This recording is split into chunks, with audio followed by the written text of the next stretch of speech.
We might as well start with the very first coin in the series as well. The 1883 no cents Liberty head nickel with the repunched date variety. Now, one of several repunched date varieties for this date actually, but this specific variety is only available on the no cents reverse design type. On this coin, the repunching can clearly be seen towards the south of the flag of number 1. And in fact, if you look a little bit closer, you can actually see that the 1 is in reality actually triple struck, with the flag once again betraying this particular detail. Now, the second 8 of the date, however, is by far the most prominent feature of this particular variety coin. The repunching couldn't possibly be any more obvious towards the top of the date, with the primary digit 8 clearly impressed well towards the south of the initial one. The number 3 also has a small but crucial detail to look out for towards the bottom half of the number. In 2021, a coin just like this, graded as MS65 by NGC, was sold at auction for $312.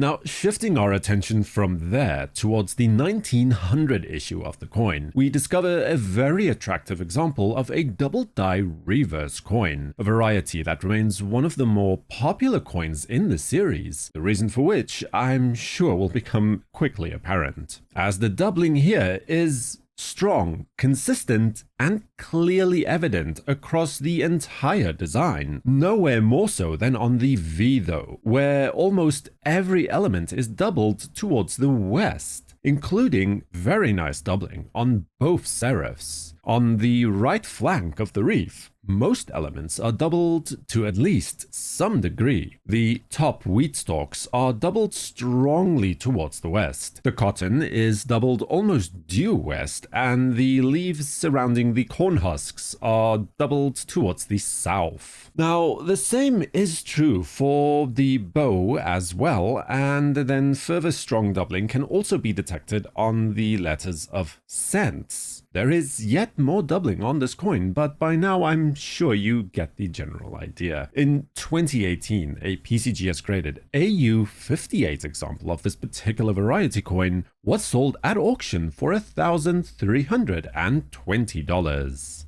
From there, we move ahead to 1898 with another repunched date variety. In fact, a repunched date is by and large the most common type of variety that you can likely expect to come across for a Liberty head nickel. The current example differs quite drastically from the 1883 coin discussed first though, but is all the same a very easy variety to spot should you happen to come across one, as the date was repunched almost due west on this coin, looking towards the bottom of the number 1 to see the base of the number doubled almost entirely. The lower half of the first number 8 is again almost completely doubled towards the east, and then the tail of the number 9 of the date is also very nicely and boldly doubled towards the inside. Due to how bold the repunching truly is on this coin, it is also a very easy coin to spot even in lower grades. In 2012, an absolutely spectacular example of this variety coin, graded as PCGS MS65 Plus, was sold at auction by Stax Bowers for $9,400.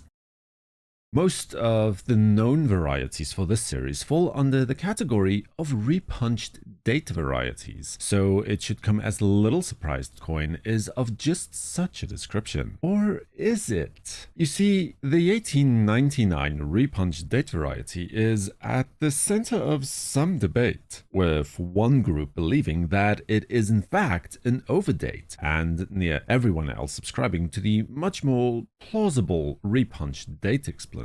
The last 9 of the date is the place of interest where you can clearly see the top rounding of an initial 9 towards the bottom loop of the tail of the 9, or of an 8, if you think that the overdate theory holds any water. Another point of interest is also the clear die chip that is found towards the top of the 9 on some coins, like like the ones shown here. This is an indication of a later die state and nothing more. In earlier die state examples, this particular detail would not be on the coin at all. Unfortunately, this is a very rare variety, so no auction record is found, but expect at least a 50 to even 100% premium over the base coin itself.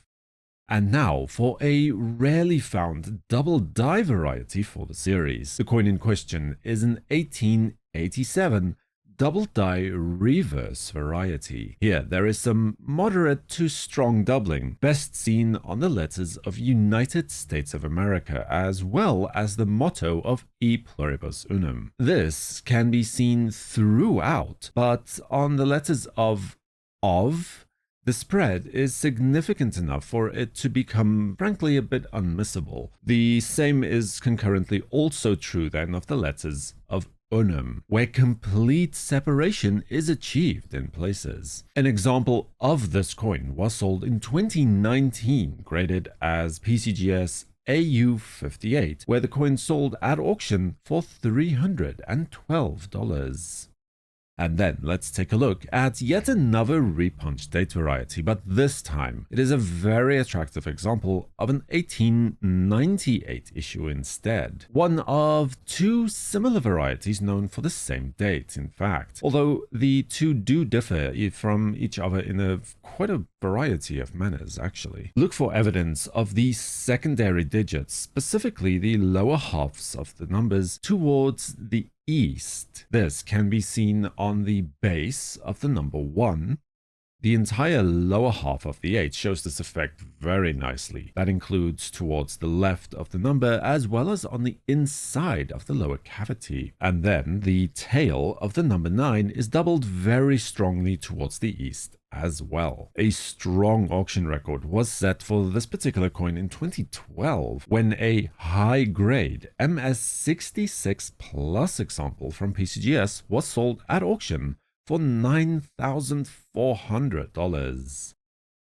Similar to the Indian Head Cent series, repunched date varieties are a rather prevalent phenomenon within the Liberty Head Nickel series as a general rule. One such rather prominent variety coin is the 1889 repunched date nickel. This is definitely one of the boldest varieties of this type within the series, rather reminiscent of the 1884 coin of the same variety type. The number 1 is doubled with a near complete secondary number due south, displaying a doubled base along with the same effect on the flag of the number as well. The first number 8 is similarly affected, although to a far lesser degree, and the matter is further complicated by the die state. As the die state of the coin deteriorates, the doubling on the number 8 also becomes more difficult to truly accurately spot, as is demonstrated here by these 3 coins in early, middle, and later die states. As you can see, and in lower grades, this is also problematic. So primarily, you should focus on the bold doubling that is seen on the number 1 of this date. During 2018, a coin like this, graded by PCGS as MS64 Plus, was sold at auction for the sum of $1,020. From there, we move on to just the adjacent year to find another repunched date variety in the 1890 Liberty Head Nickel. Though the initial punching was quite weak, the sheer degree of separation is rather impressive and makes this variety coin a lot easier to identify as a result, as the secondary impression was practically due south, and as such, the doubling only displays in the protected areas of the design. Look towards the left of the stem of the number 1 to see what remains of the flag of the initial 1. The doubling on the number 8 is seen inside the cavity, both towards the top and bottom parts of that number, and then the number 9 is also doubled in much the same manner, where the rounding of the first striking is seen inside the cavity of the final impression. This is an extremely rare variety and surprisingly few have come to light to date. Here we can point towards the auction record from 2013, where a PCGS example at the grade of AU50 was sold for $470.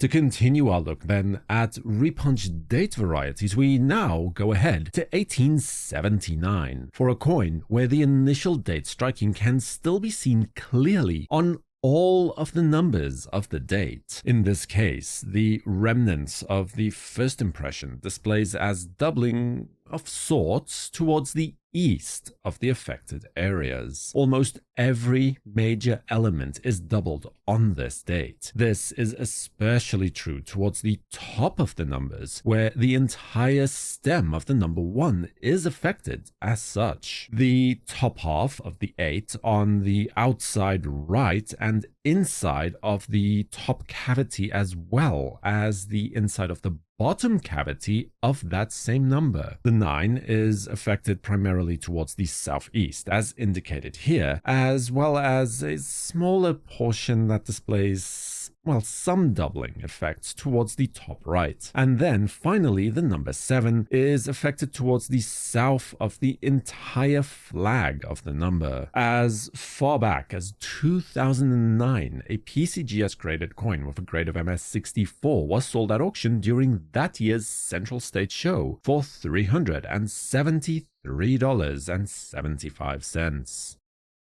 The Liberty Head nickel series was issued starting in 1883, and right away we have our very first variety for the so-called V nickel. And as this is a repunched date variety, it is actually interesting to note that the variety appears on both the cents and no cents versions for the respective reverse design varieties for this coin, although the no cents type is significantly scarcer, as you might expect. To identify this variety, look towards the bottom left of the first number 8. Here you can see what remains of the base of an initially misplaced number 1. It is also interesting to note that there are other, significantly more subtle markers to look for as well. These include a small dot or spike towards the left of the second number 8, and a rather discrete mark inside the bottom half of the inner rounding of the number 3 as well. It's not exactly clear what may have been the cause of these latter two marks, but they do appear on all genuine examples of this variety as well. In 2019, a coin like this housed in a PCGS slab with the grade of MS64 was sold at auction for $384. The 1886 Liberty Head nickel is also a challenging coin to find in decent grades for most collectors. So add to that the following repunched date variety, and the rarity of this variety coin just gets compounded. On this coin, you can see a secondary number 1 just barely south of the primary impression, both at the base of the number as well as on the flag. The second number 8 also displays a similar effect, albeit this time to the north of the number instead. However, the boldest and consequently also the easiest repunching to spot on this coin is towards the number 6, where a large section of the remnant of the initial impression remains towards the north, as can clearly be seen here. A seldomly encountered variety coin that was featured at auction in 2019, graded as NGC AU details to close for a price of $456. Our next coin comes to us from the turn of the century as the 1900 Liberty Head double die reverse nickel. The doubling on this coin appears on most design elements of the reverse of the coin, including very pronounced doubling on the V, seen towards the southwest across most of the design. The letters of cents are also very nicely doubled, along with most elements of the reef surrounding the V, with the best doubling on the reef seen on the bow, as well as on the wheat stalks towards the top right of the V. 2018 saw the sale of a coin like this at auction slabbed as PCGS AU58 for the sum of $1,320. Subscribe to WNN and activate notifications with the bell icon so you'll know when new videos are released. For the World Numismatic News, I am Numisman saying thank you for watching, stay safe, keep collecting, and have a fantastic day.